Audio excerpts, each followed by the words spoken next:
Yo, yo, yo. Hello, everybody. Thank you. You can sit down. How is everyone doing on this Friday? It's coding time. My name is Fani Reinders, and thank you so much for joining me this afternoon, or this morning, or this evening, whatever time it is by you. Hello, hello, hello. It's a great day for some coding. Like 2 days ago, or 1 day ago, Wednesday, or no, that was yesterday actually, Thursday, my stream burned. That meant that halfway through, my computer acted up, and sadly, I had to stop the stream, and it kind of happened suddenly. And I was like, you know what? Let's just do not try to control things you cannot control. So, in the light of me retrying, so hence the title is exactly the same. So I've removed the other 2 videos that was on. We're gonna be trying this again, and hopefully we won't have the same problem than last time. I think I figured it out. The problem why my thing was hanging, the hard drive was hanging, is so the error was it's keep on trying to do something on the hard drive, or somewhere. If I want to use Explorer, random times it started giving me like it hangs, right? So there's nothing on the event logs that I can find. And I was like, what is wrong? So I found a rogue mapped drive that's obviously not valid anymore. Some Azure storage account that was mapped a long time ago. And obviously the token or something has expired, and it was trying to connect most probably. From that time, and touchwood, from that time that I've removed that mapped drive, we don't have any other problems. So hopefully it's smooth sailing from here. But I have not done nothing since I've been gone, right? I've been doing a lot of legwork for this new project, the job card project that we're going to be doing together. And I thought it will be fun to kind of show a bit of what I've done with that. And a lot of the things that I've already thought of are already kind of embedded down. So let's do it. Let's start a show.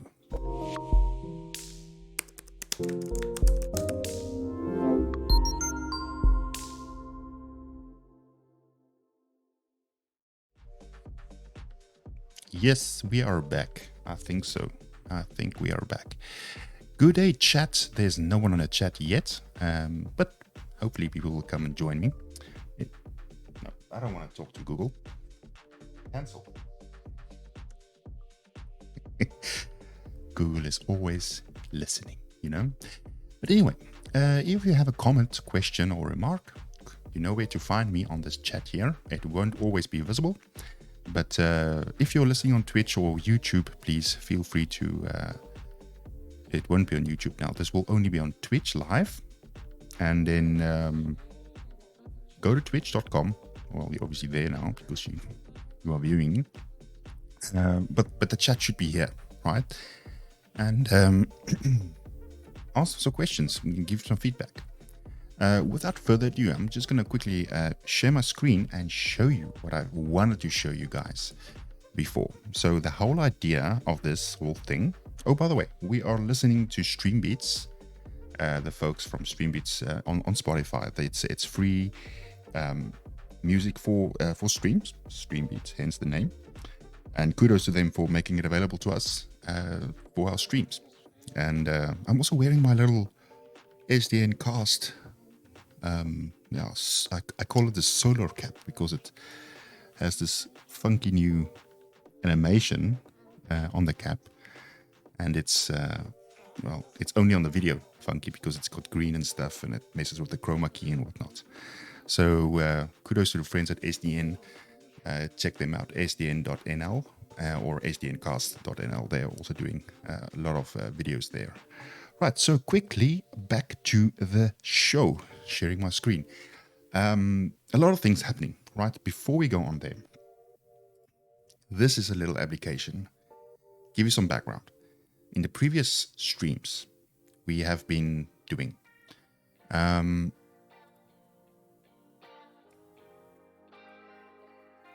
in the previous streams, I tried to attempt to rewrite this application. Now, what is this application? It is an application that I've written for my folks 2009, 2008, maybe earlier. It's a very old application, built in VB.NET. I think it still runs .NET 2, .NET Framework 2.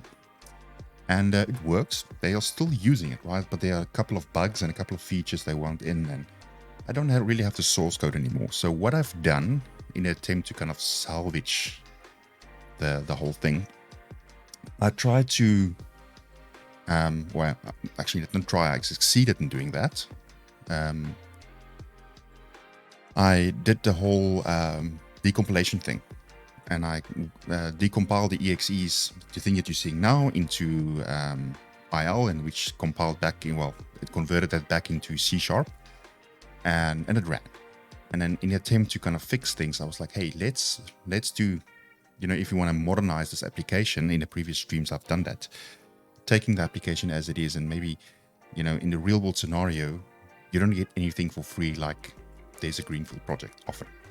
So you basically got two options. Either you take an application, you mutate it as it needs to mutate, and eventually you end up in a normal epiphany of a state of application.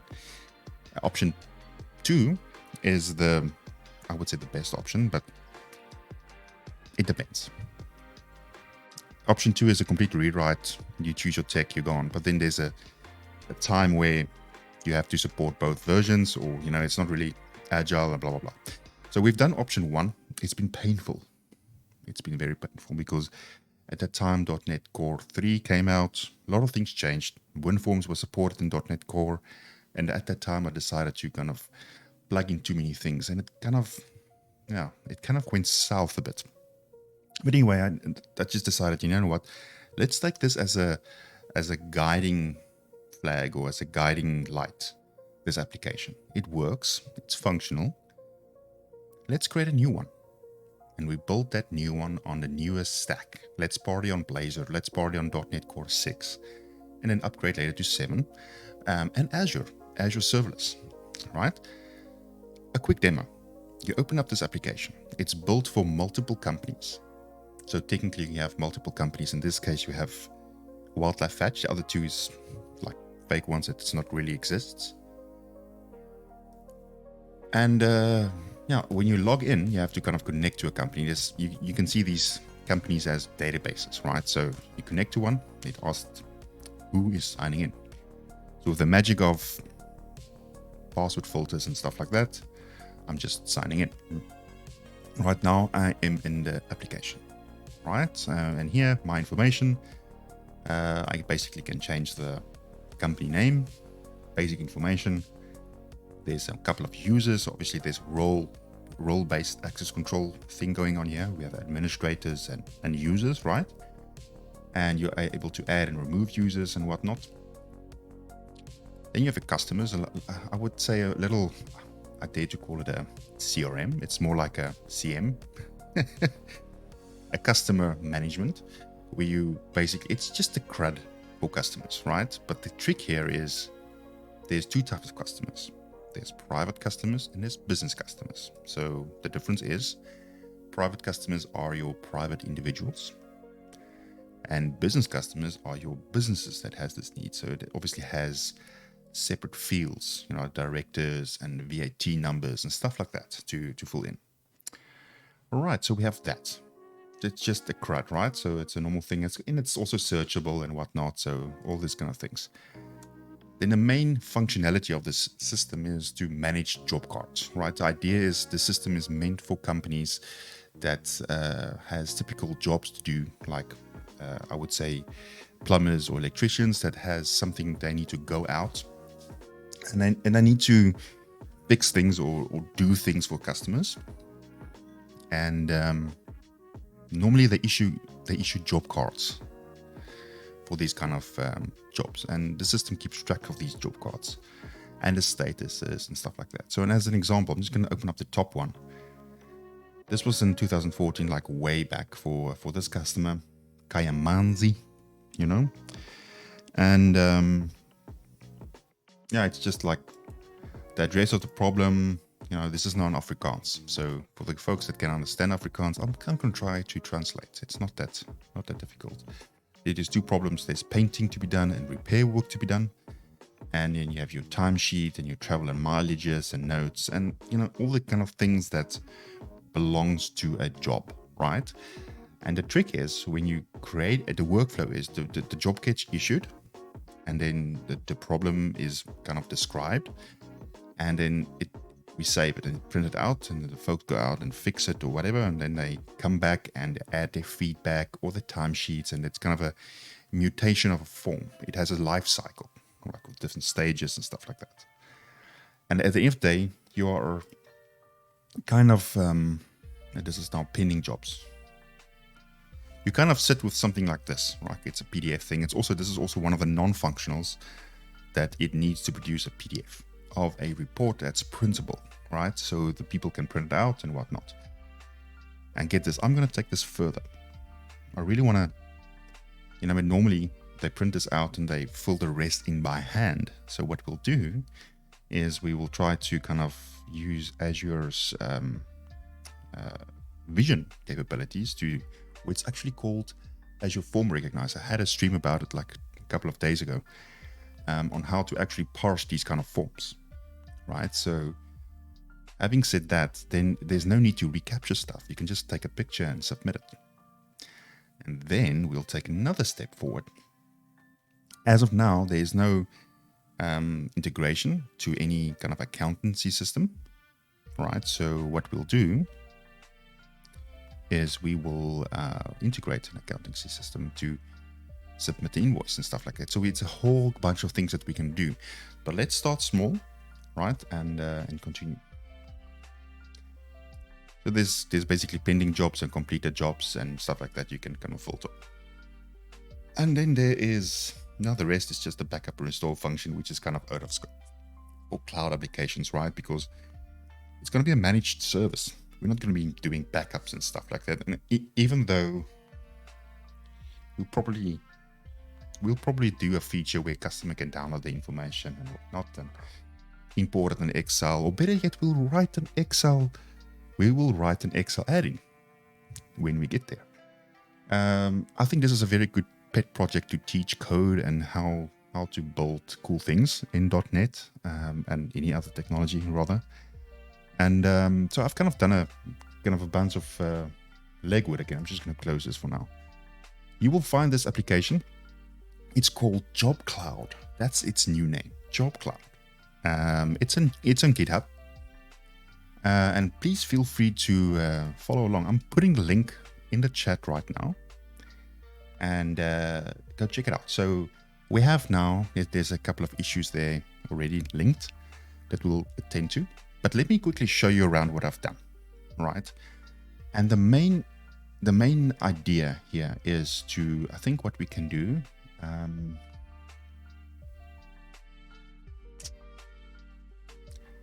let me show you the code first. Pokevum. So am I saying it correct? Hey, good day. Thank you so much for that, for stopping by. What are we working on, Fani? Well, Pokey, we are working on a brand new project called Job Cloud. It's based on a legacy system built in .NET 2.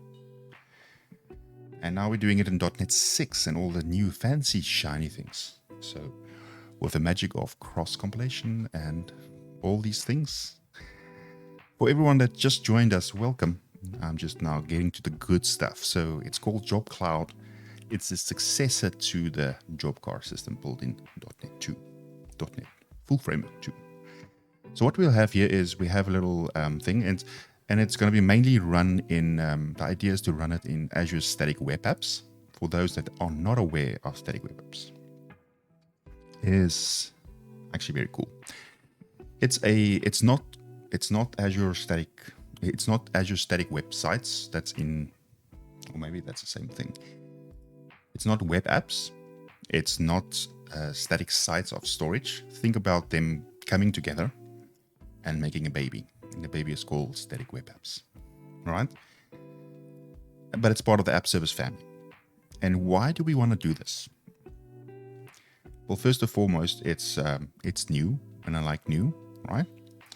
But why do we want to do this? Well, the thing is, if you have a single page application specifically, like a static front end, right? And you want to use it, and normally these static front ends like React applications or Vue applications or whatever, they typically have a backend for the front end, right? Like built with Node or whatever. But it comes with an API, a backend for the front end. It comes with API that's powered by Azure Functions, right? Boom, nice. So it's an all-in-one solution for kind of building an application.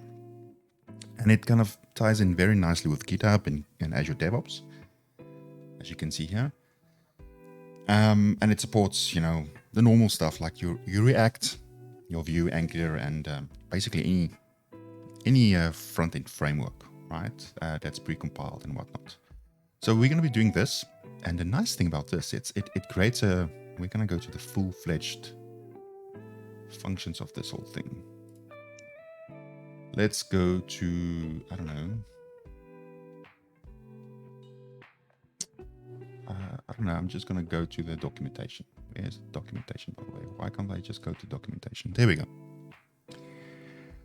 The idea behind this is it comes with a kind of a proxy. So both your API and your front end and the static assets all flow through one kind of proxy that's facilitated by static web apps, right? So please go and, if you want to read more on static web apps, Azure static web apps rather, just, Google it. I'll just also put in a link in the chat here for the folks that do want to kind of be a bit lazy. You just click it, right?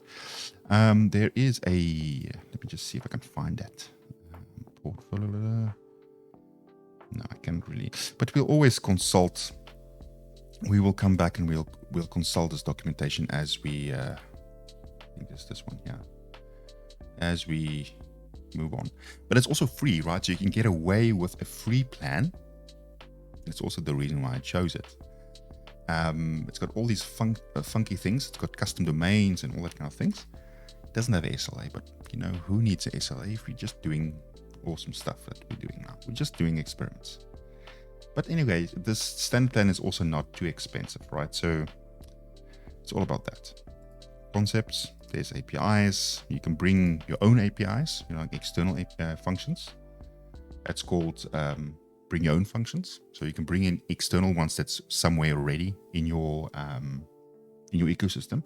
Or you can bring a managed function that it's a built-in one. You don't have to create a new function resource and all that kind of things. It's built in Azure Static Web Apps. There's function capabilities that supports Node, .NET Core, .NET 6, Python, all those wonderful, nice things. The only thing is it doesn't support. Okay, if you want durable functions, you have to kind of do these kind of things. Managed identity. You have to use bring your own function. So all these kind of things will probably go from managed functions to bring your own function eventually, right? So, but we'll see as what we need.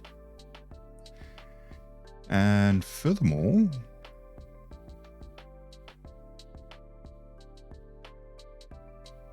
I don't see anything else. Preview environments. There's like staging slots and stuff like that's also available. But anyway, so what do we have here? Do we have the source code? And this is just a starting point, right, of all these kind of things. And in there, you have your API, your backend of your front end. And we probably will expose an API later, but then we will move this API bits out of this whole thing, what makes sense. And you also have a client.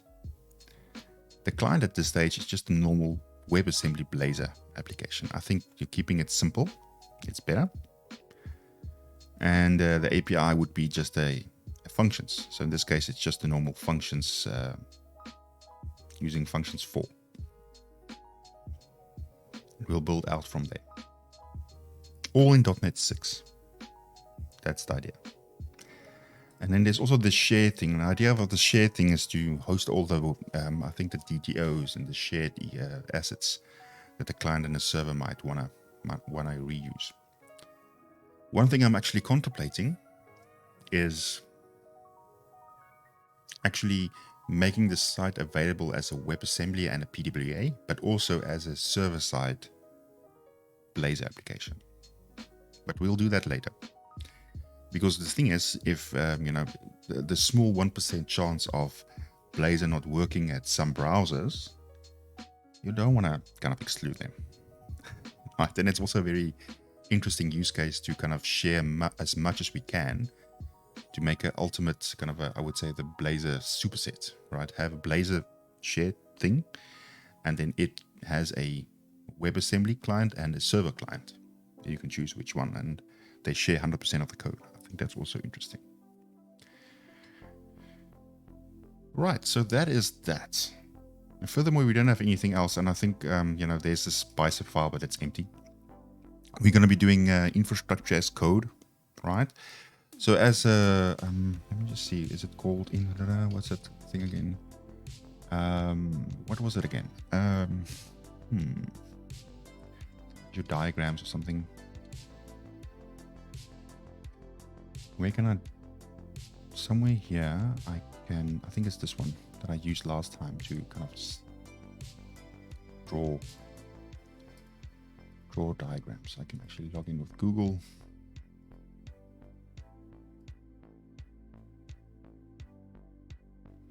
I think I've drew something before. Maybe there is something here. Test. No. Yes, I've kind of started something. So these are the tech stacks that we will going to be working, right? Nothing is official yet. So obviously one of the things that we need is is static web apps. So in this case, we will use static web apps. We'll just say this is the client. So this is static web apps, right? Zoom in a bit. And then for the database, we'll use Cosmos DB, I think. I think that's a good choice for that. And then for identity and access management, Azure AD B2C then. For those that are not familiar with Azure AD B2C, it is absolutely awesome.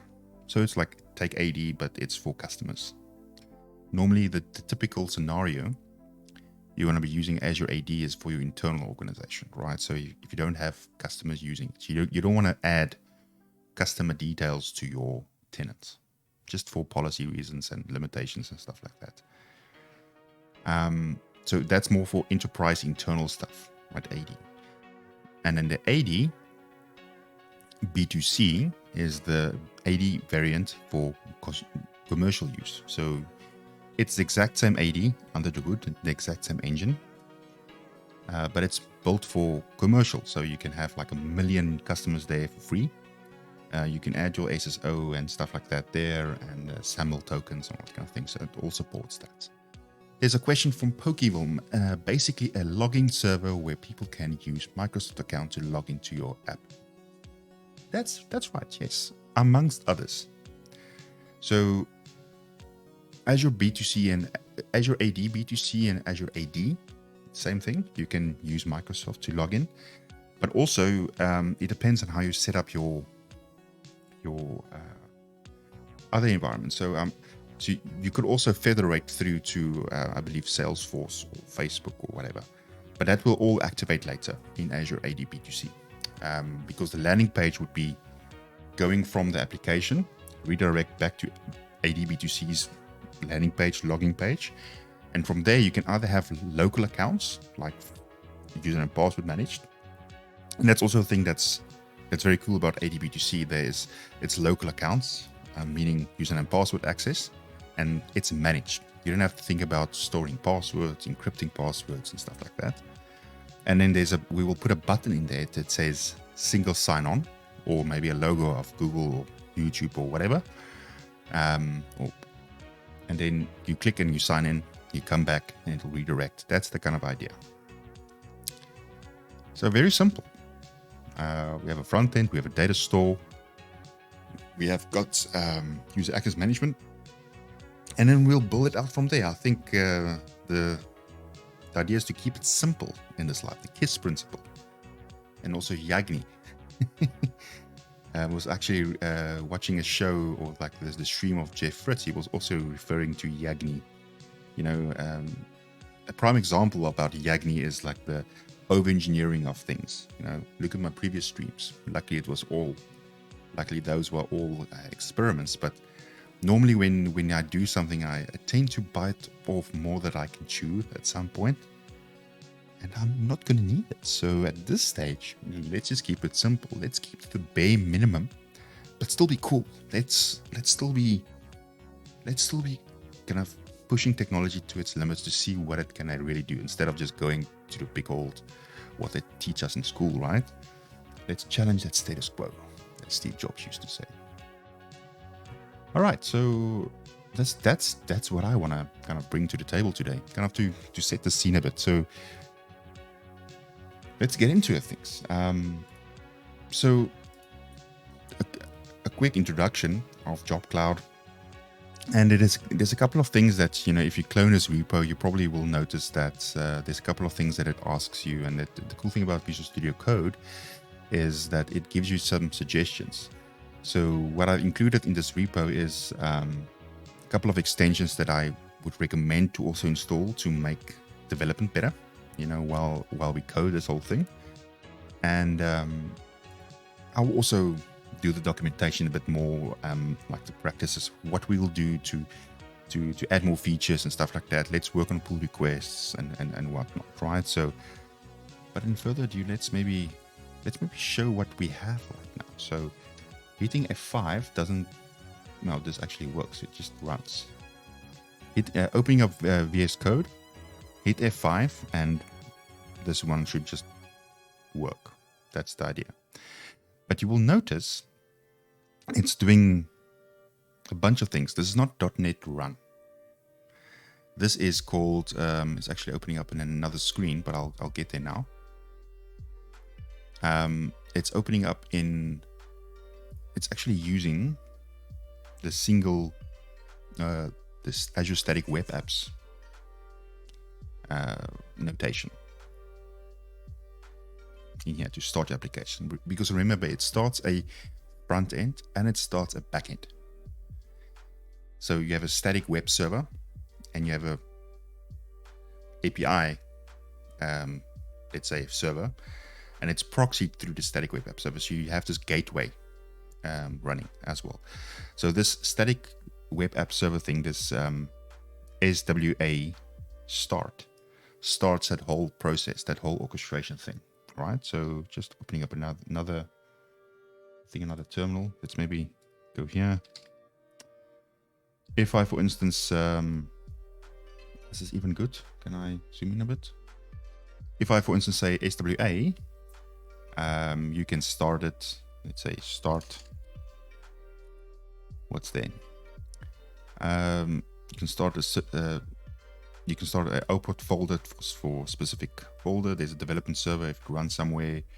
There's API location. You can specify a lot of things, right? So, but go and read the documentation that I just posted in the chat earlier about Azure Static Web Apps, and just go see how to kind of use that. It's actually very cool. But now it runs, right? So I just minimized it for now. Let's just put it in here. This is how it looks. It's a bit, I've made some mistakes on the actual,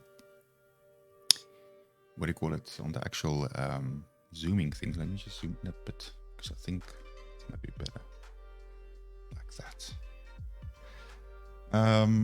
Yeah, the idea is that you have this going on. You have these things does not exist, so it will go back to the server. So that I've kind of already put in the basic layouts, right? So we'll quickly see if we can fix the layout. And typically when you go to Blazor WebAssembly, it has this other template that looks similar to this one, but it's based on the material design framework. What do you call it? Material design language.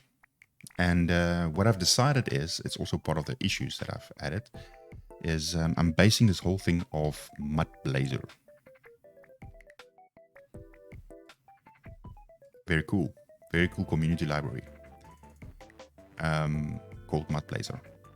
So the idea is to kind of this on GitHub. I'll also put it on the chat for the folks that want to check it out. And this is the UI library I've chosen. I was kind of torn between Radzin and Blazor. And I thought, well, Blazor is just, it's not bulky and it's probably less of a feature set than Radzin. But I'm leaning towards Blazor. I don't know. They look just cool. And for what we want to do, Yagni, right? Let's do Yagni. Anyway, I'm just going to maybe skip the song. It's a bit... Is this fine? The music, right? So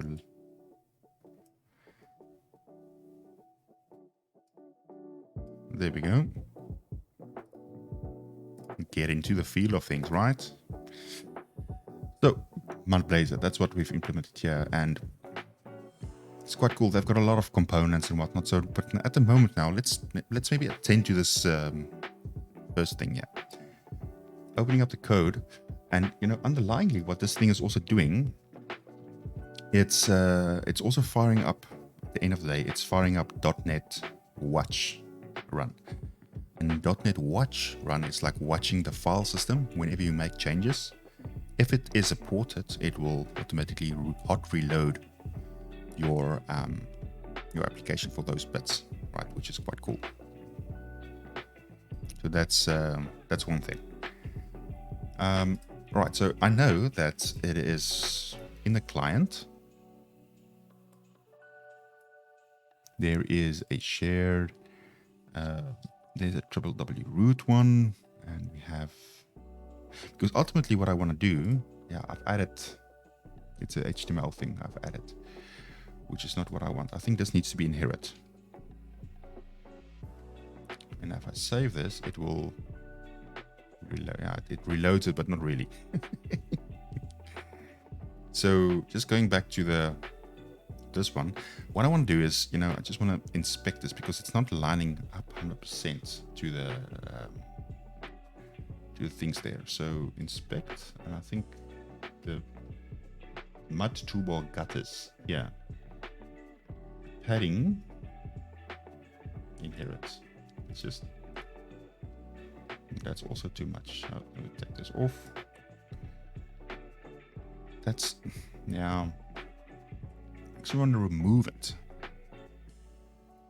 See, it's a little things, but we will probably fix the little things later.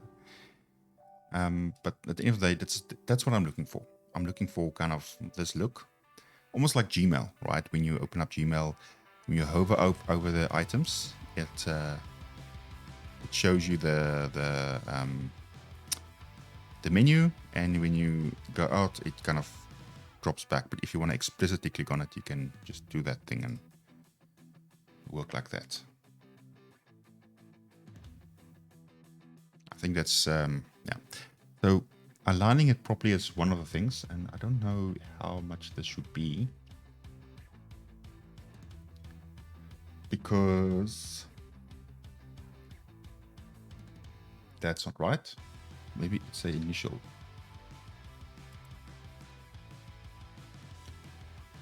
No. If we say 20, that's too much. 2. Because 24 pixels is there. And we have 22 pixels, or 20, on 18. Getting there, 16. I think that's fine. Because what is we can actually look here, right? What is the actual, I'm not a CSS person, so I'm just trying to figure out how this works. So we have this, I think it's this one, maybe this one. I think it's the padding, right? There we go, it's 16. It's 16. So we can maybe use that as a kind of a ballpark figure to kind of fix that whole thing. So let's just reload. All right. And I think what we'll do, I'll put this there and put this there, and I'll just minimize this thing there. So 16 pixels, right? But we want to do this. We want to actually do that way. Let's zoom out 2 sticks. That should be fine. We want to do this both ways. So 16 and 16, because it's the other side, and we hit save, it kind of reloads the whole site, and kind of that looks better, right? Now it kind of lines up in a sense. But this is naughty, you know, just putting style in line. This is not what we want to do. What we want to do is we want to do a style sheet. So we'll take this, we'll copy it out, we'll actually cut it out completely. And we'll go to the layout page, which is, I believe, here, main. So main layout.razor.css. Here we want to do things differently. Oh, I see. Top row. Since the top row, no, this is not the top row that we want. These are all the, so these ones actually can be killed, right? I wonder if we do this, what will happen?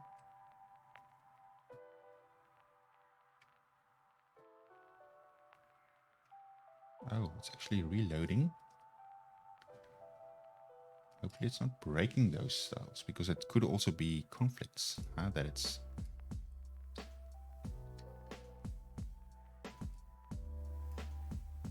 Yeah, it's actually, okay, I need to add that back in there. Now it's too much again. Didn't it reload now?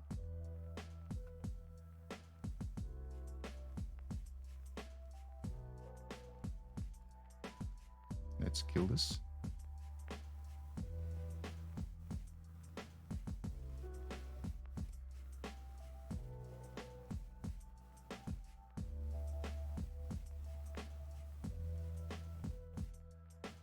It's starting up a lot of things.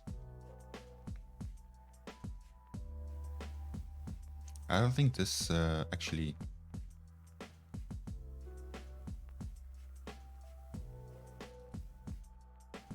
was doing anything, right? Maybe on this view.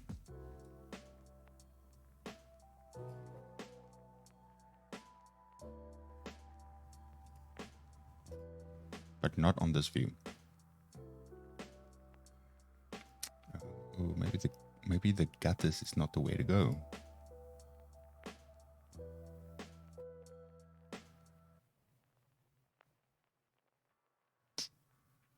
I can maybe just give it a class, right? So override. Let's just say padding fix.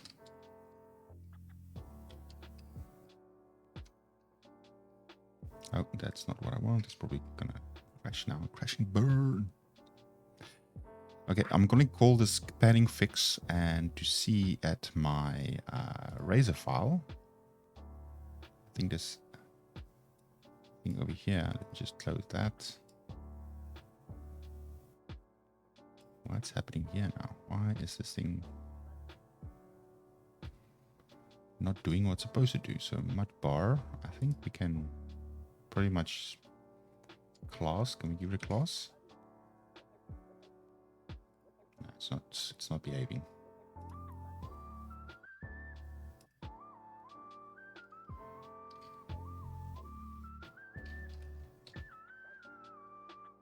Oh. What's it called again? Padding fix.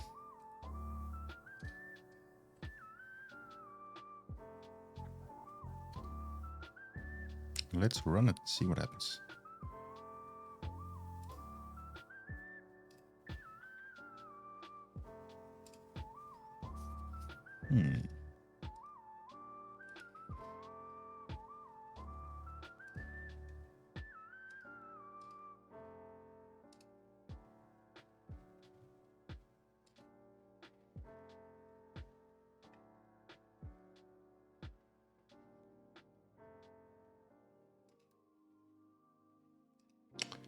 done something wrong now.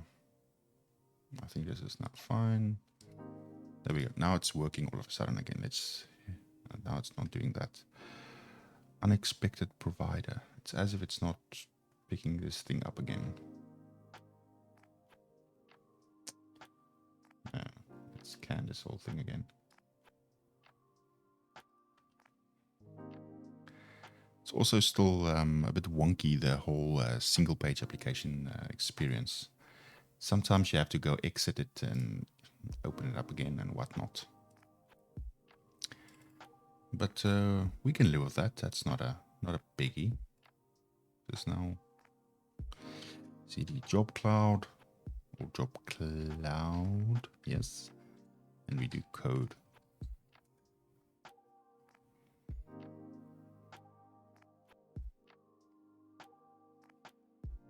And this should pop in any second now with the latest version. There we go. That happens. And it's giving me all sorts of things that I don't really want to think about right now. Great. F5. I just want to have padding fix applied.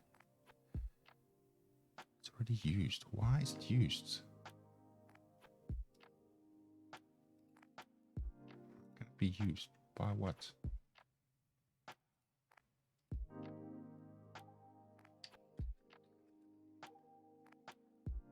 It's already been used for some reason. Naughty, naughty. Let's maybe kill this.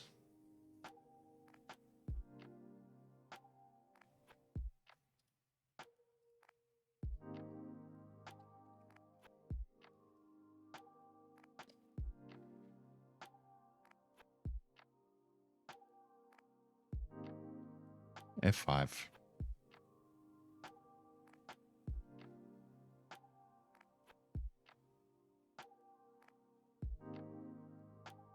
Now it's still...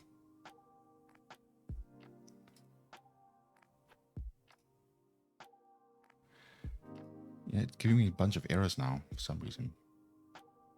And yes, we can run this in Visual Studio. I just wasn't successful on how to do this. And now this is happening again. Let's see. How did I fix this last time?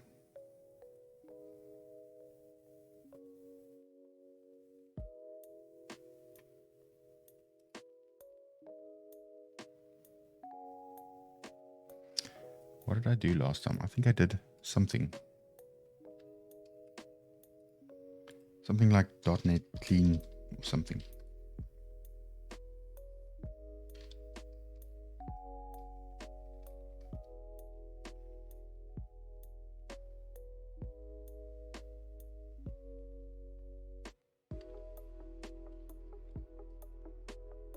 Let's say .NET run to see if we can get this running and building and going. I'm now just building and running the client side of things.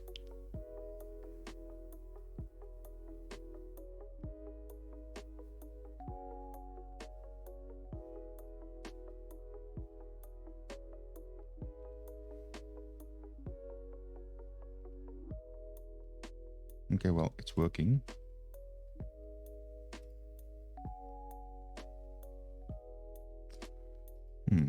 What's happening there?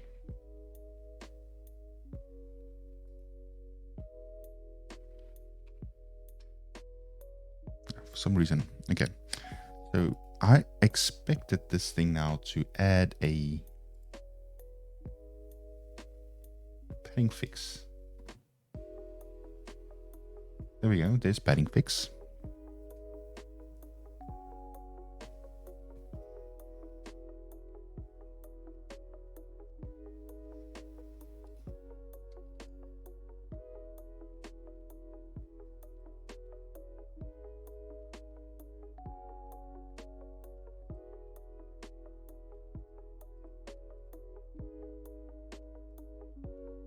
Oh, is that a header? Oh, what's happening? Yeah, this looks fancy.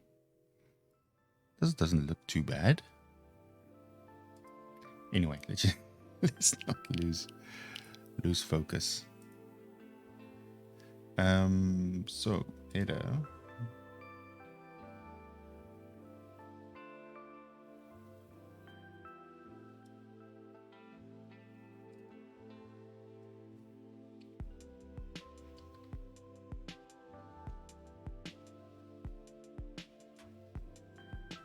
there is a padding fix, but what does it do?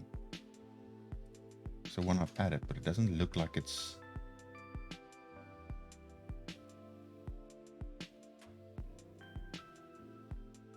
I don't even know where it is though. Padding fix. Doesn't even take into account.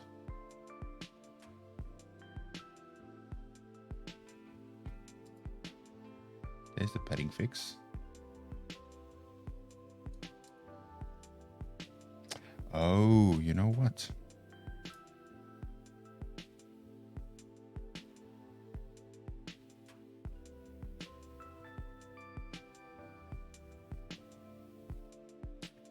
This should be in the job card client styles.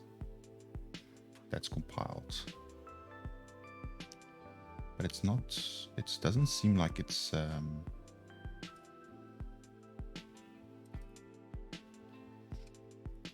don't think this will work. Oh, it's actually there. Can you think about it? Nice.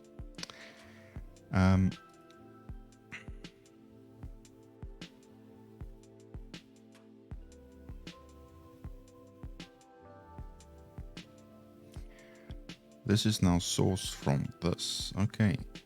Nav menu, layout. Where does this come from? I mean, we can do a bunch of things now. And just say, you know, a 5, and hopefully it will not break on me. It did last time. It's already used. How do I clean the port? Let me just see what's happening. .NET.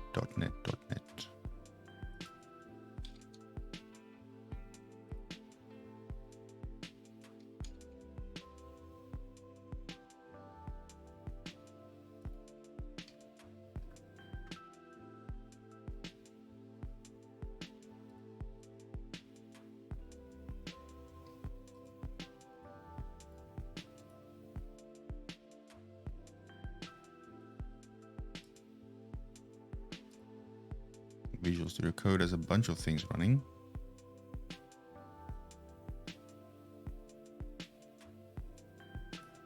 Gonna end a few of those things.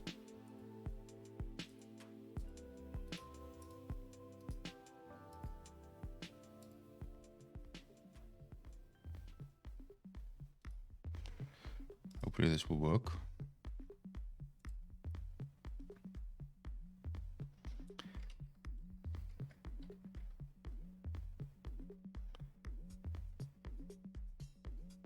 How to get this thing running.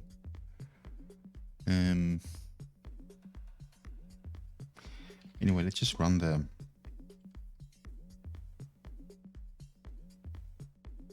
client. Go .NET watch run, because we don't have a an API right now, so we can just run it on a different port on this one. This should be fine, right? We can just party here. But I want to figure out how can we, oh, that's interesting. How can we get this thing going to actually work? Where does this compile to? Because these things, if I save this, hard reloads, scoped CSS.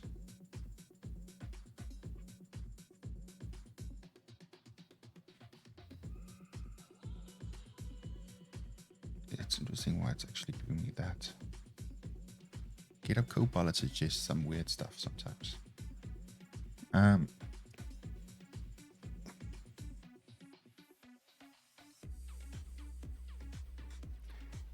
And what we want to do is what? Because these things, I can reload this whole thing if I want to, but it doesn't apply.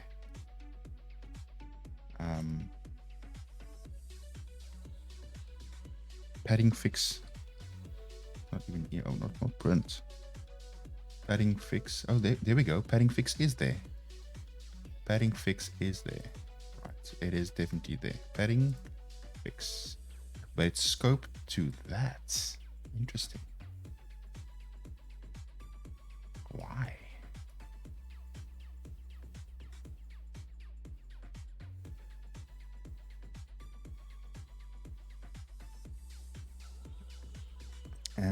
Okay. It all seems to have the same name, but not the same number.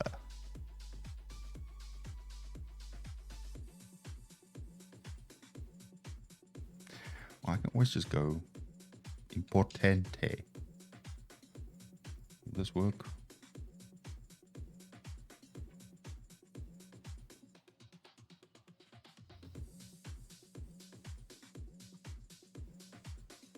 Not really.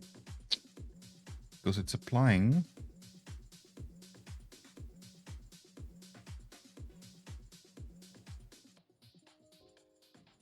the padding fix.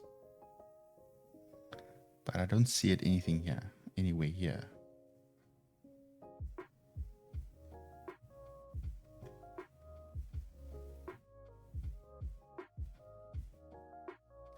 Maybe there's a way of actually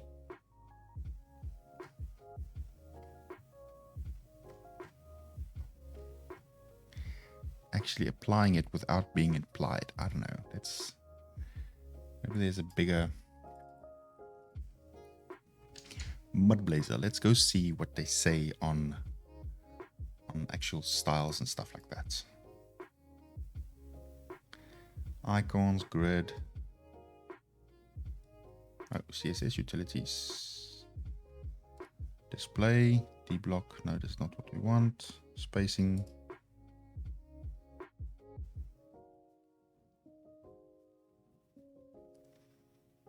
Oh, okay, you can actually pass in class like that. Okay, interesting. So let's do that. See if that makes any difference.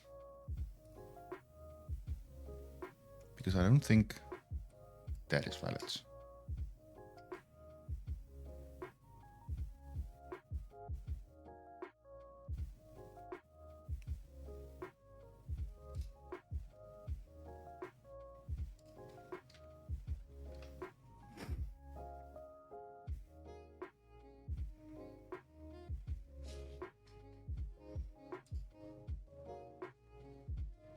Still not applying it.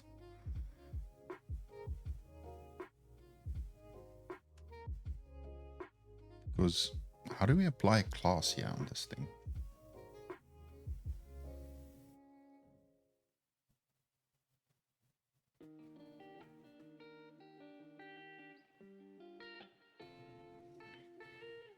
Interesting. It's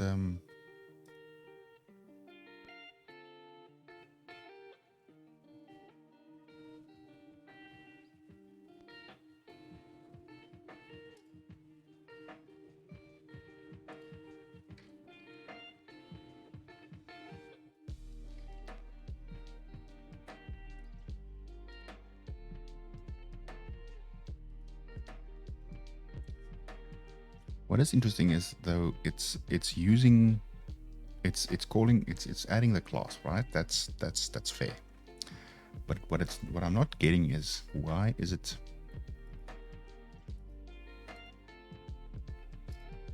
here? It's like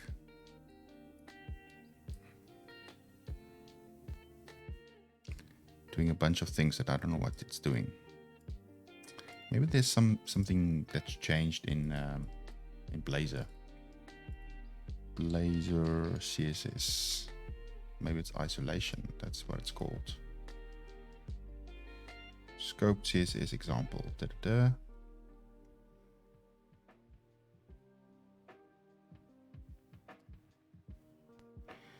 Okay, yeah, okay, and then that's that.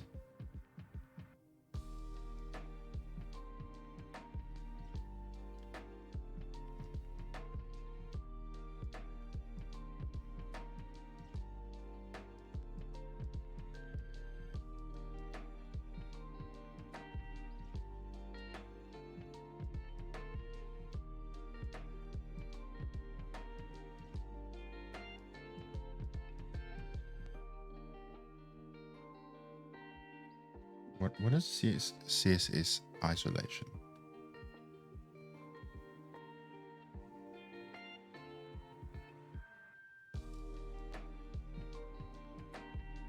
Isolate CSS styles. Okay, that isolates CSS styles.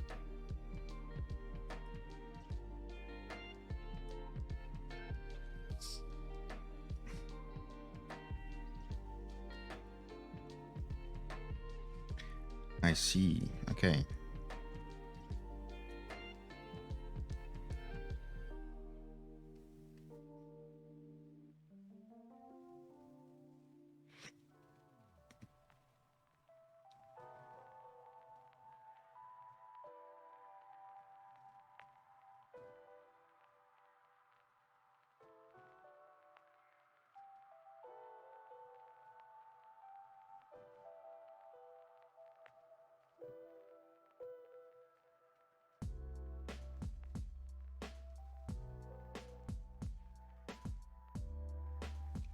Custom scope identifier. I can set that thing if I want to, but what's static web assets path? Okay.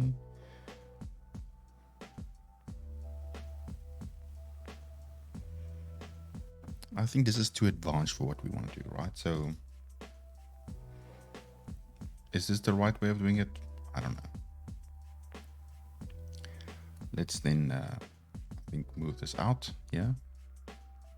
Go back to the old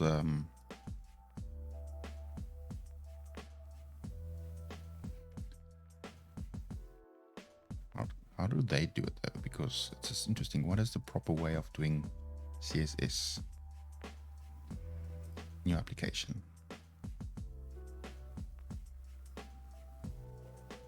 I just want a CSS. That's all I want. And that it could be, we can actually remove Bootstrap here. It's not needed anymore. And let's just open Ionic. That's the font most probably. So going to the app CSS. So here we'll probably refactor this. I think this can also go, if I'm not mistaken.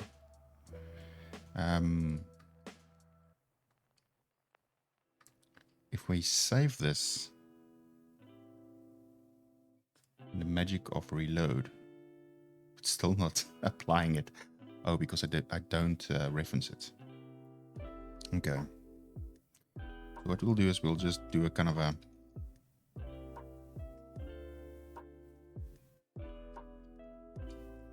we'll do a that, but we'll say, you know what, this is under CSS now.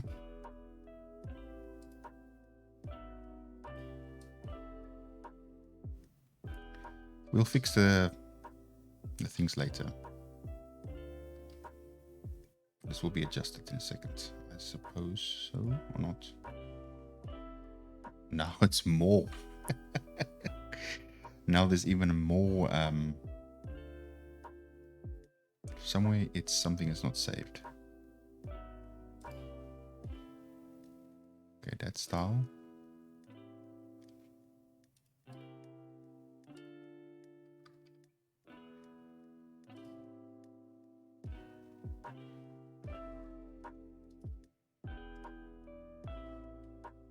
Somewhere this thing is now adding a bunch of styles in here.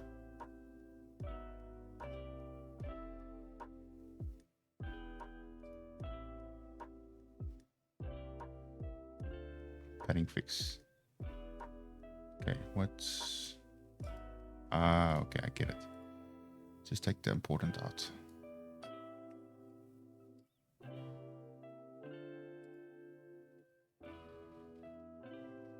Also not. Okay.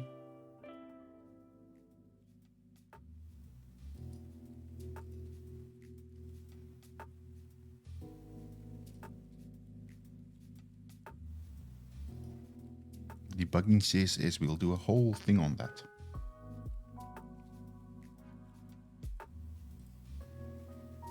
Let's see. There's the padding. If we do...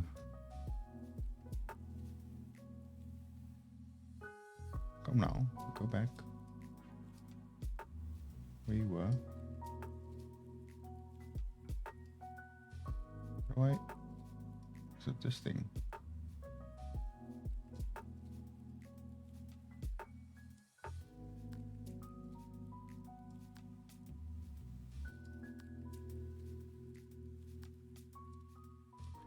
So padding fix doesn't really fix it. I also need to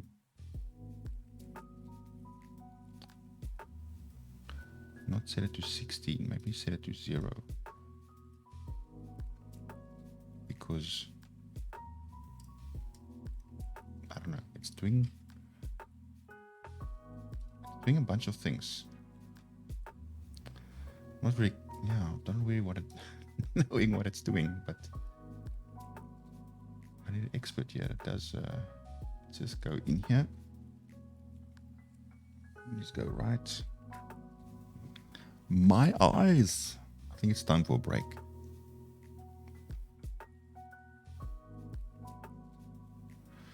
Where's the thing? Oh, go there, and then we go to, there we know, elements. There we go. This one can go away. I don't know why it's there. It's header. That's padding fix in there, so that's great. I'll take it out because it's not doing anything. I think it's the gutter. Is that? Was it a toolbar?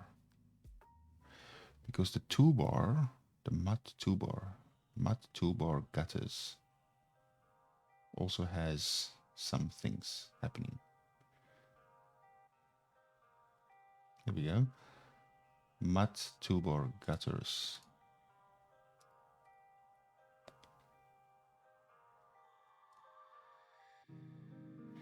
See, the more the padding,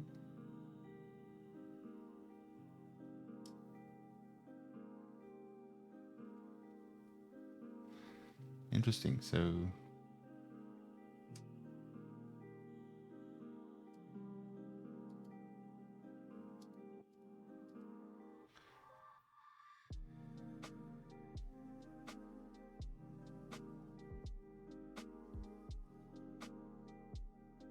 that fixes it.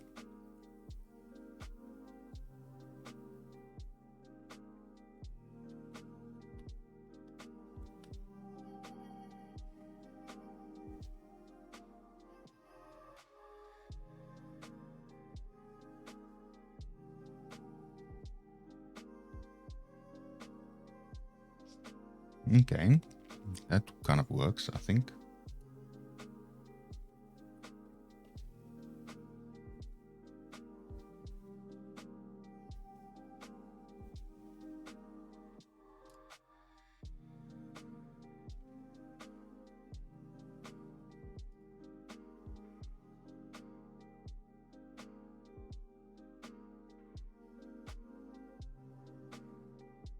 And I think what we can do is just hard reset this thing like this, right? So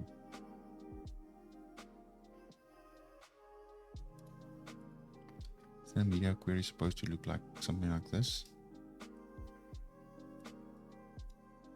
All right, that's a media query. We can just do that. Okay, well, that's not working. And then we just say, oops. Do that, and we say that, and that's right. Oh, that's just the one. Okay, that's interesting. Okay, great. And then that one also go out. And if we just say, just make this 16. Save.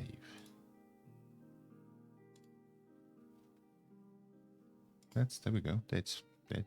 There, I fixed it. There, I fixed it. Okay, that's working. Right, we have that now. That's the kind of thing that we are looking for.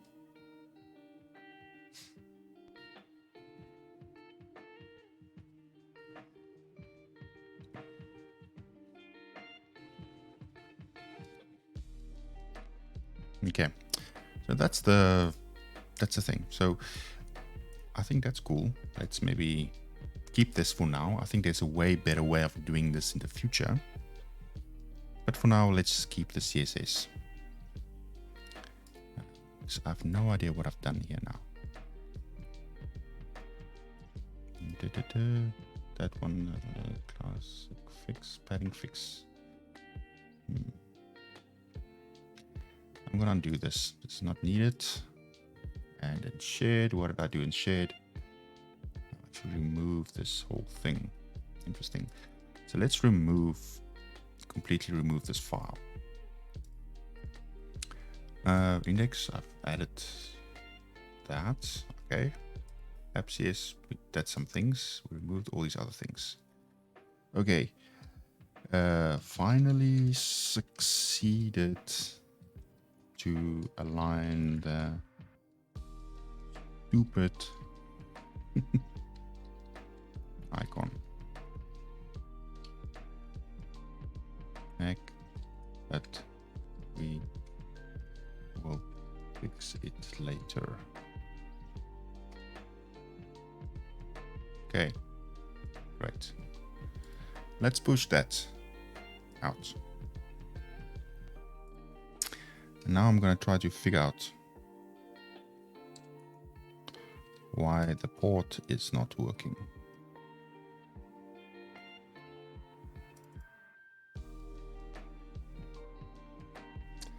Maybe because this thing is also running.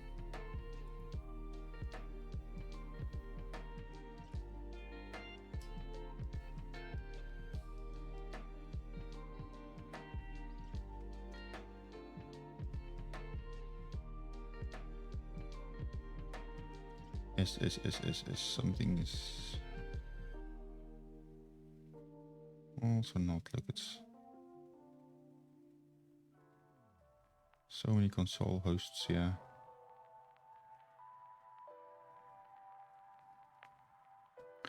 How can I just close a port programmatically? Close ports command line.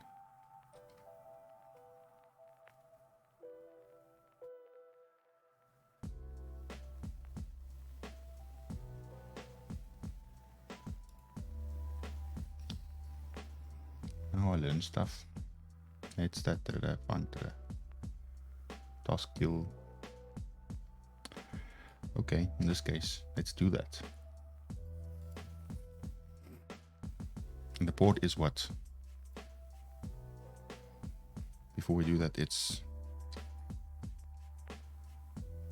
job cloud var start app. Port 280.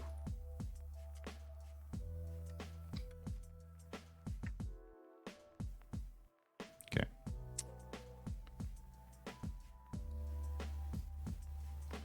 And then we need to find the process ID, task kill PID F.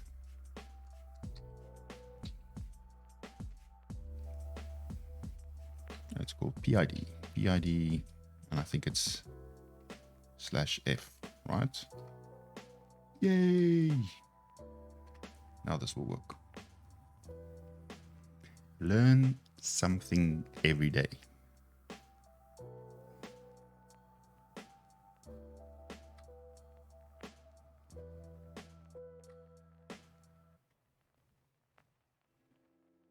Okay, open this up.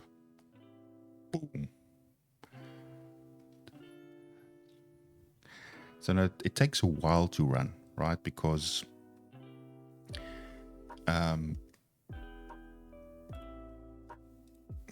that's at least what I want to do, like this.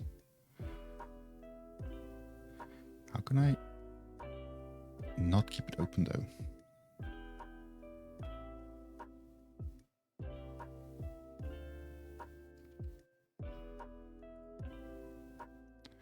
I want to go to main layout.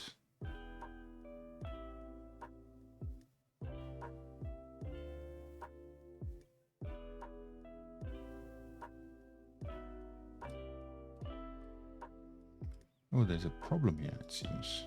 Oh, there it goes. Okay.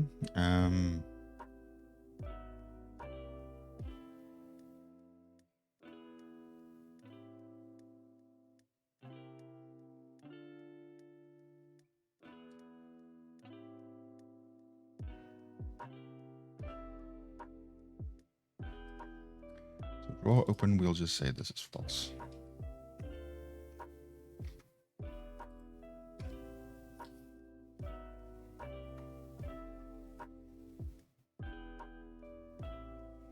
Hello, everybody. Thank you so much for joining. We are writing some code today. Oh, it's not... anyway, this is doing a bunch of things. So we are doing something Blazor with Azure Static Web Apps. That's the thing with single web apps. And this is what I want. So it refreshes in like this. And then if I do this, this is the whole idea. And yeah, exactly like Gmail is working. That's what I'm looking for, right? One thing I do want to implement quickly, and that I kind of like, I don't like the header. The header is too big here. And what you can do is you can actually make it smaller in a sense.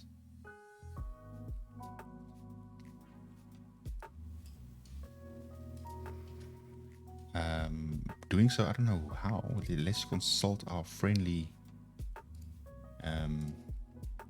Blazor documentation. So I'm messing around with Blazor's documentation right now to kind of figure out what is the best way of doing our application. Dense is true.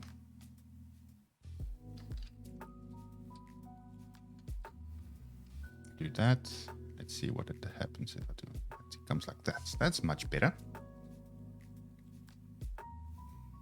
It's got a much bigger form factor, I think. We can actually zoom in a bit.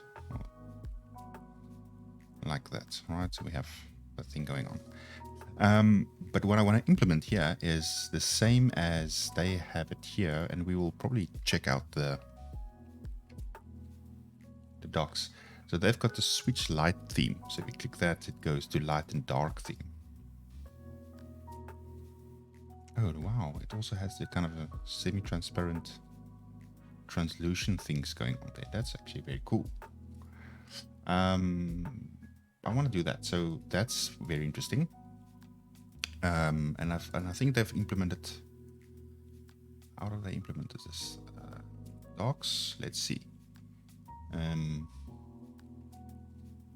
Themes or something. Getting started. Layouts. Usage. No. Let's go to components. Theme. Where's the themes? Where is the themes? Suppose I can just search, right? Theme. Default theme. There's the theme provider. I want to implement this kind of thing. That it toggles it like this, right? So we'll pass in is dark mode and a theme in the theme provider. That's the first thing we want to do. And we go to our layout. Yeah, we want to do that. Is dark mode. But we don't have a dark mode thing here, so we need to kind of add these two things to the thingy, to the code, like so. And I think that's it. And then we need a switch. For now, we'll just use the switch. Yeah. And we'll do this on the right hand side next to GitHub. Okay, this thing is bonkers now. And let's hit F5 again. Because some of these things, when you do a hot reload, it kind of doesn't compute for a second, and it kind of messes up all about job fountains. Something is happening. Okay, do I have something here now? Let's refresh. Something happened again.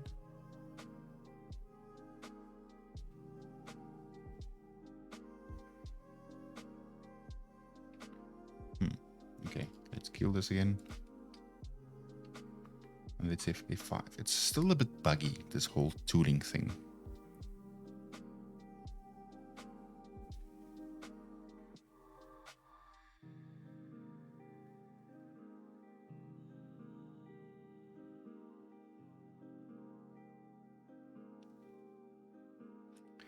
That's the functions. Now it's waiting for this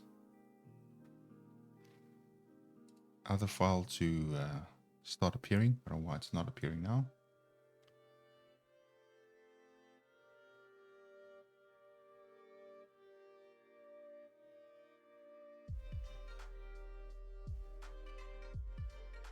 Come on.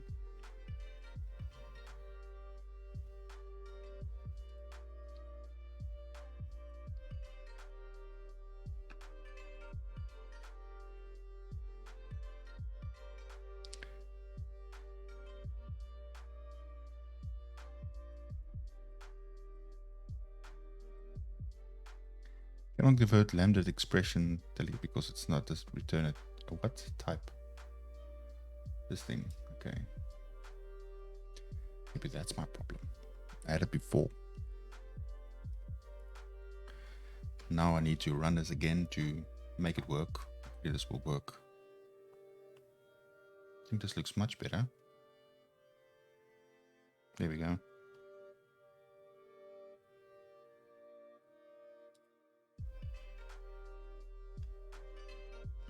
So this is what I want. I want this dark theme going on here. It's actually quite cool.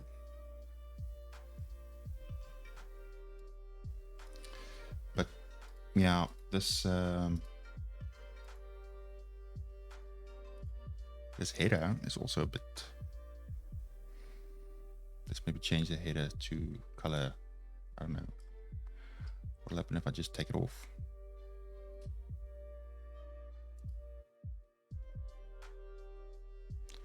Okay, it's actually it's actually not doing anything. So primary color.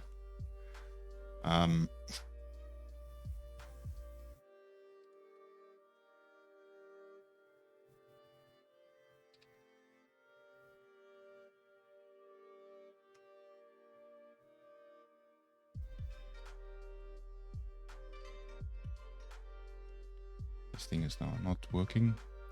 I wonder. Because Blazor also has a whole. Try to see what they did with the layout. It's actually quite cool. It's in here. So they actually have it color transparent, which I'm gonna actually try to do. I think this is very cool, making it color transparent. Because we don't want to have a bar. And then hit F5 again to see if it works. I mean, let's see.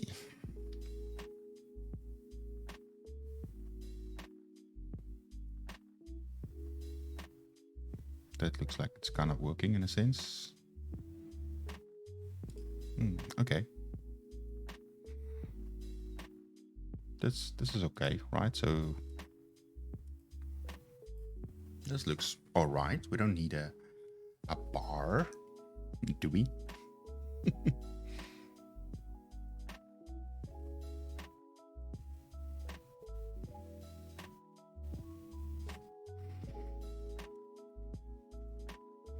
Cool. I actually like this one.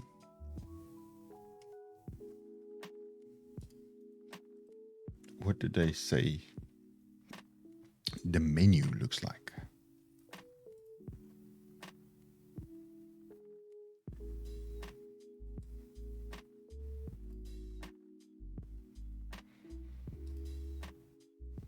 Oh, wow. The menu also has a whole thing going on. So if I remove this, just to be clear, right? If I remove this and save, what will happen to my menu?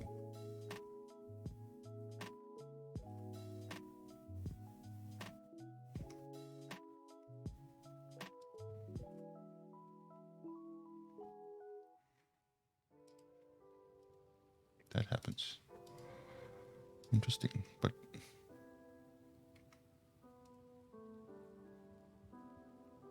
okay, now it's the same. No, it's actually not the same. All right, so this is obviously not used. Is it? No, it's not used.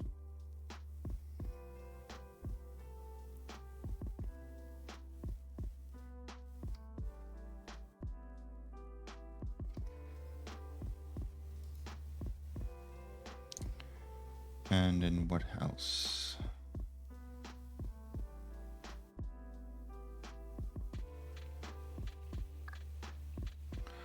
What does that edge thing do?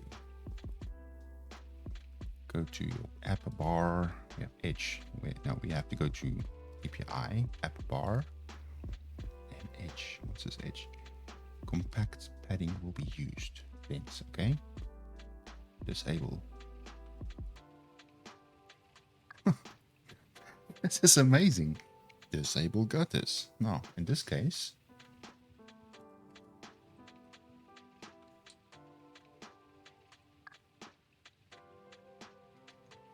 we'll just say true.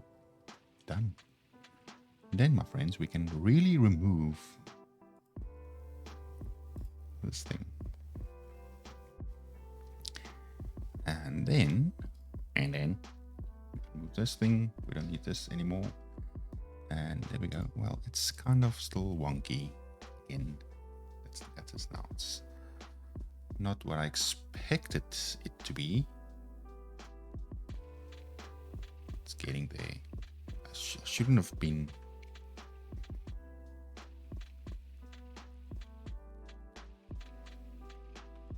We're just removing it. Disable gutters.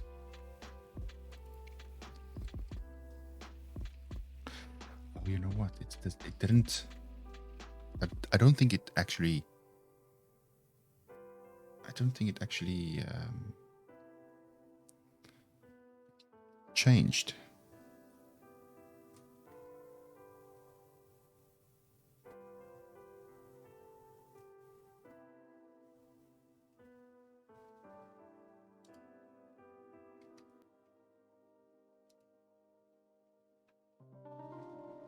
Now the whole gutters are gone completely.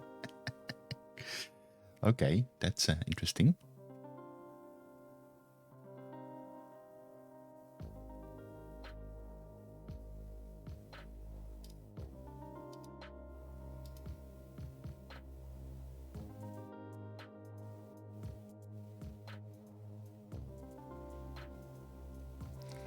I shouldn't have deleted that file.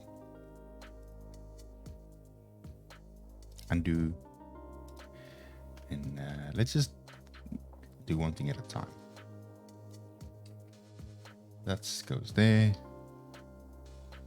I think at some point this thing will ask me to hot reload again.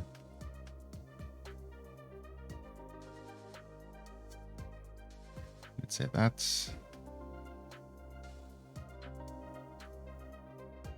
And hit F5 to see what happens.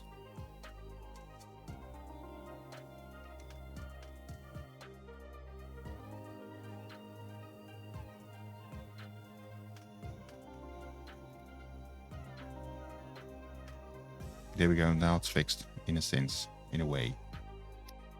Anyway, now we're going to use class style tag. No. Disable gutters elevation.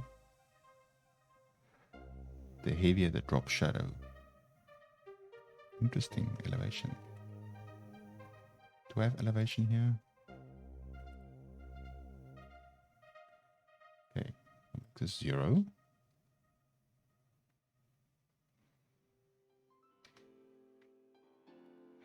Okay, that is interesting. So that kind of works. Very cool. It's I like it. I like it a lot. And then I think here elevation here should be. What's happening? What's happening with my mouth? No. Let's make this 0. How will this look? This doesn't look too bad. This actually looks very nice. I don't know what you guys think. Looks like that. Look. And it looks very clean, you know?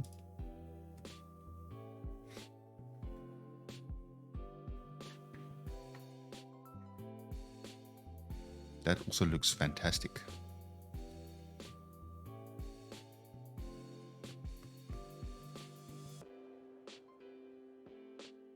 Okay, but this toggle, I much rather like the dark theme that they have got going on. So they have mud toolbar, disable guts is true. Interesting, they have this thing going on.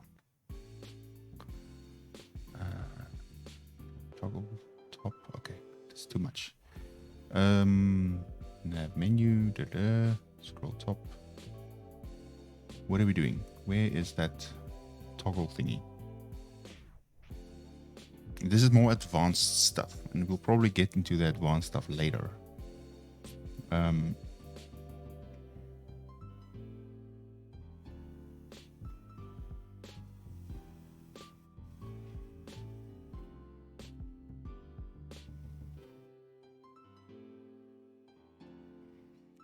Where is the menu I'm looking for here?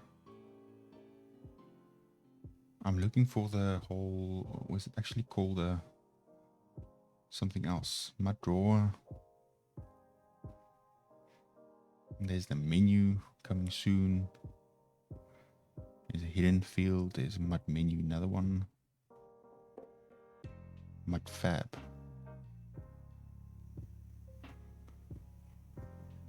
What will that be? Search. GitHub. I think mine. GitHub.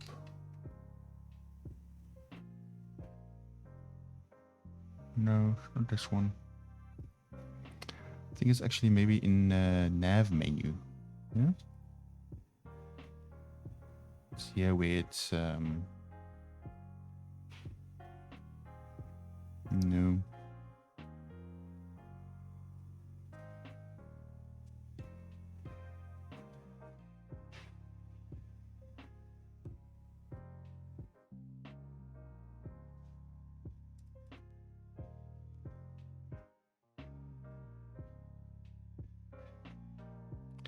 Must be in main layout. Snack bar provider, dialog provider. Okay, is dark mode. Set dark mode. Okay.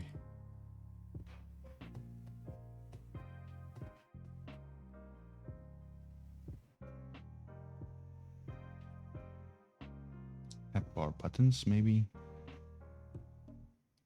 Yeah, I think we're close. Switch to light mode, this one. Mud tooltip. Duration.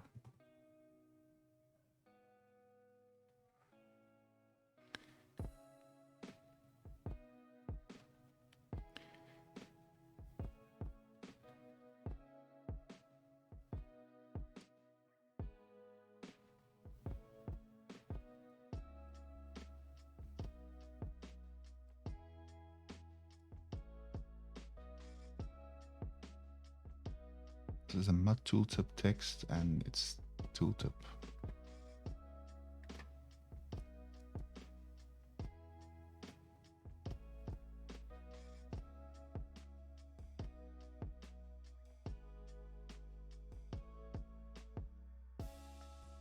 I see, so it's the icon if it's dark mode or light mode. Okay. They have a layout service that does that. I just have a... Where's that drawer? Where's that switch? This one is dark mode. probably change it into an icon. But let's change it into that and see if this works. And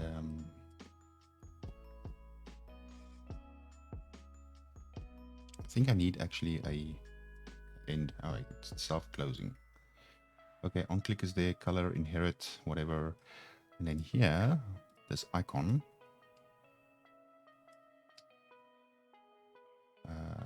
This thing doesn't have a value though, so do that. And we'll just go on that switch. Remove this. I'm going to switch on this. If dark mode, then use light mode icon, otherwise use dark mode icon. Okay. Then I think that should be it, right? Is it even a thing? Maybe it's breaking now.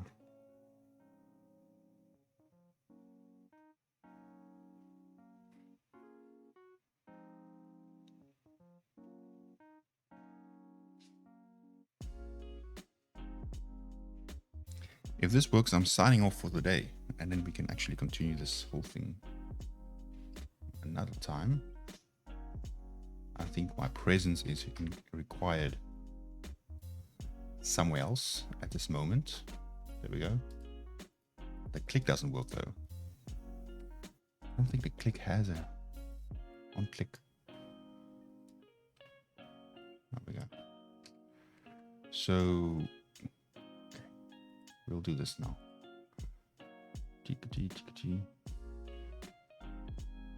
Color dot inherit.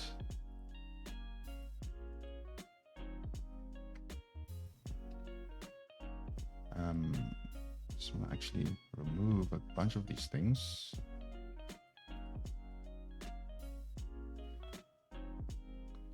Okay, let's see.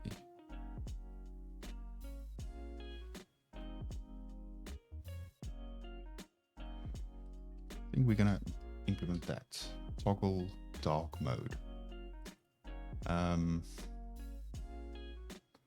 think this should be as easy as toggle. This should actually be in a function, right? How do you do this? That's E.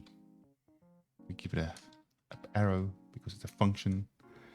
Toggle dark mode, and we will just do that for now and that for now. And here we will just say toggle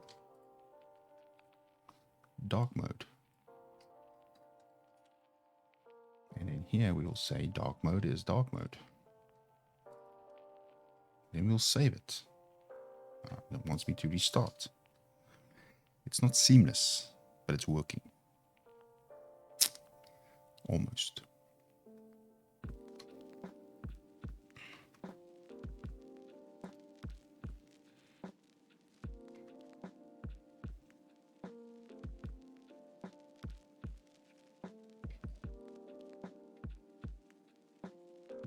Refresh. Hopefully this will work. Connecting. It fails to connect.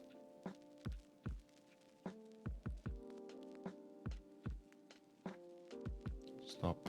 Stop. Let's start over. Let's start over. I think this thing gets into a tangent sometimes, and it toggle dark mode does not exist in this context. Oh, okay. Toggle dark mode. Where's my IntelliSense? I think if I run this in Visual Studio, it will actually have better experience. I think that's what I want. Well, that doesn't work if I click it.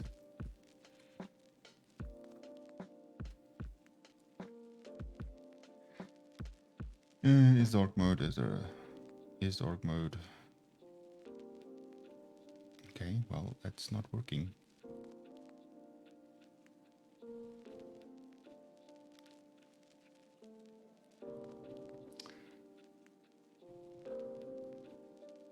What am I missing? I'm missing something.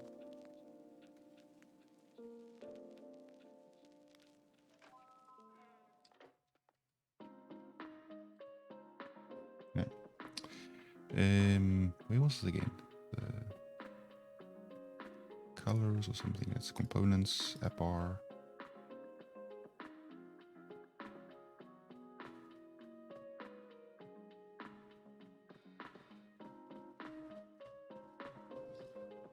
Default theme, isn't it?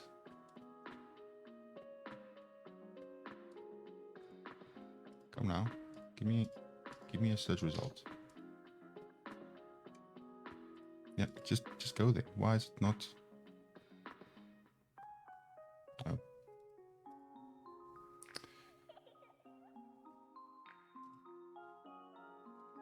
Say theming here.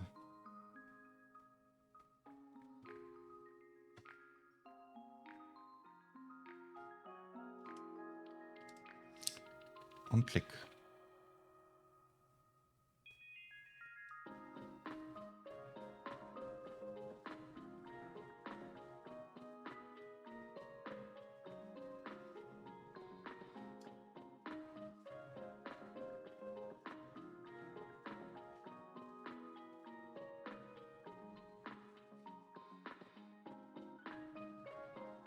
Okay, that's obviously not working.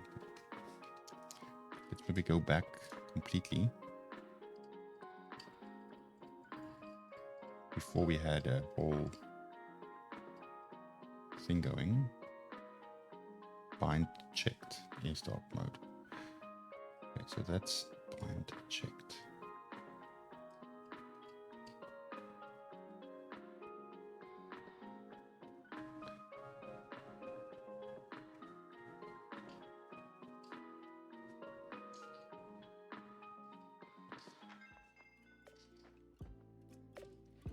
I think next time's challenge would be, okay, this is now not completely.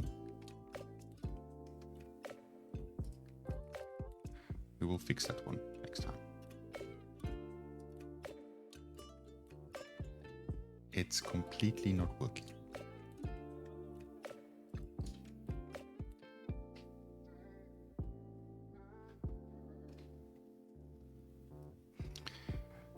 One more time.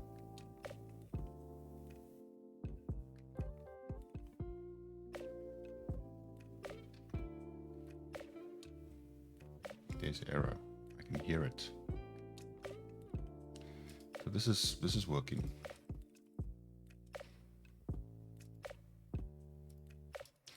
Let's keep this for now.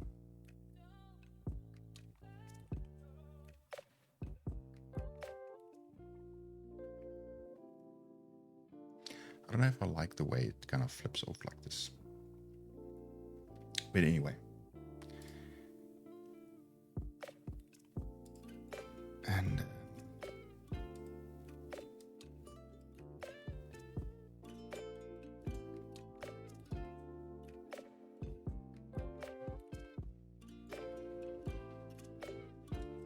clip mode. I wonder what this clip mode stands for.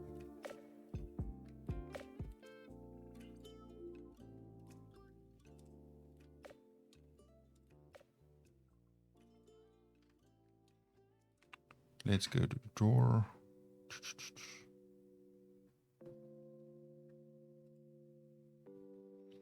Clip mode.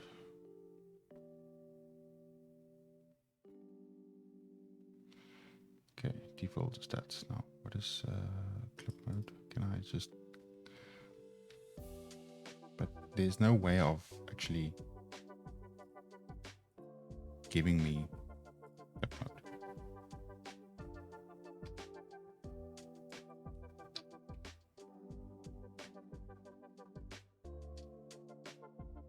Something is not happening.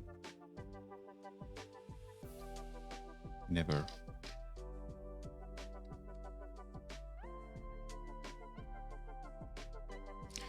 Yeah, this actually is not working.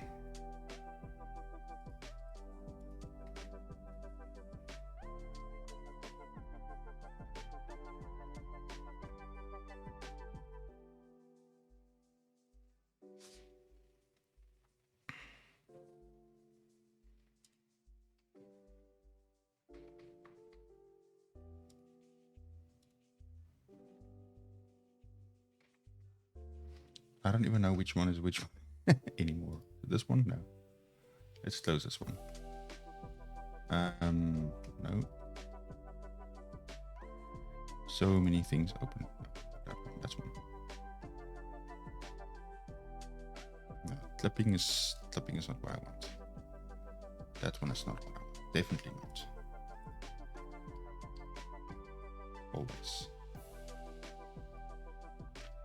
Mini open another. What other behavior does this thing have? Blazor, da, da, da. Just checking one last thing. Mud.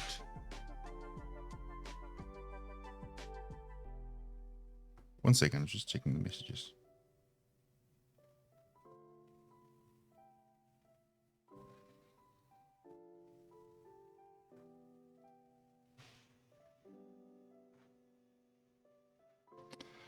All right, let's go to the... Is it a drawer? Anchor. Breakpoint, child content, clip mode. Disable overlay.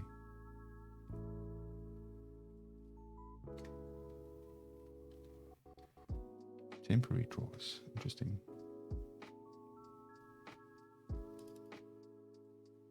Temporary.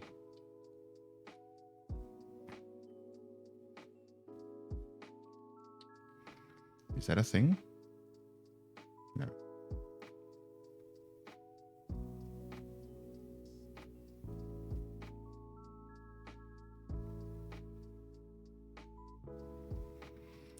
I think it's variant.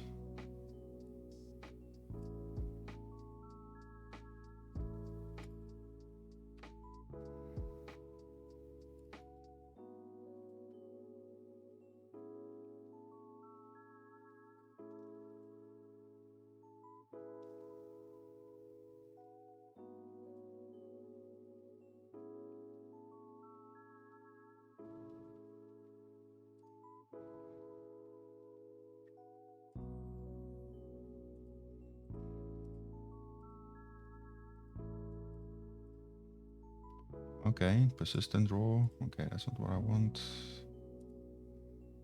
Responsive, mini, hide overlay, anchor, no, no clipping.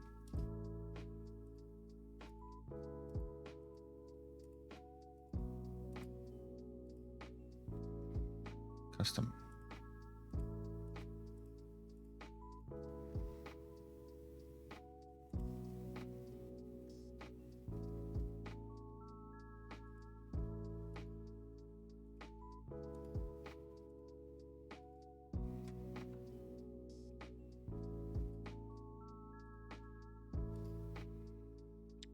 Breakpoint small.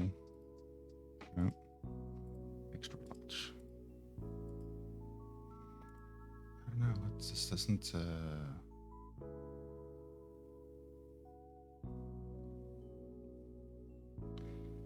Left, right, anchor.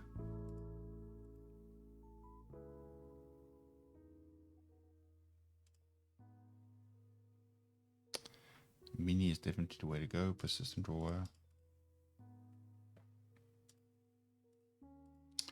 Aha, a temporary one.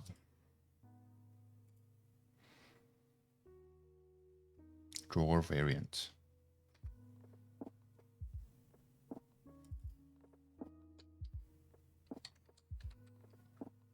Okay.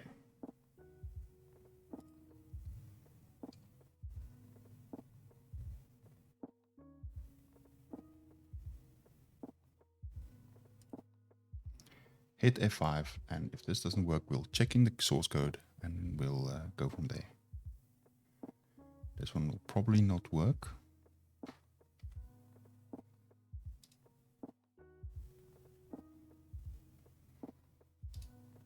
Well, it's okay, I suppose.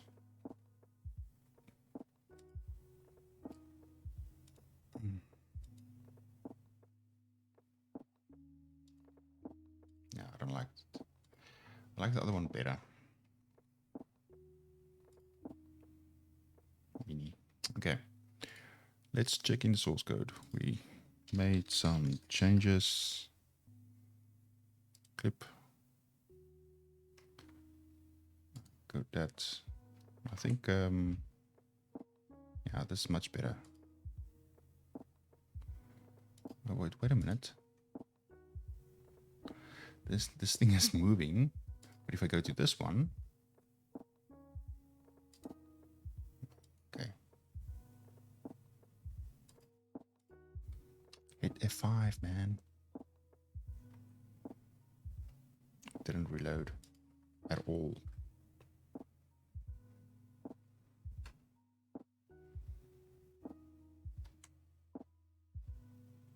So if it says it's nothing at this address, it looks like it's static. It's not, maybe we can still get away with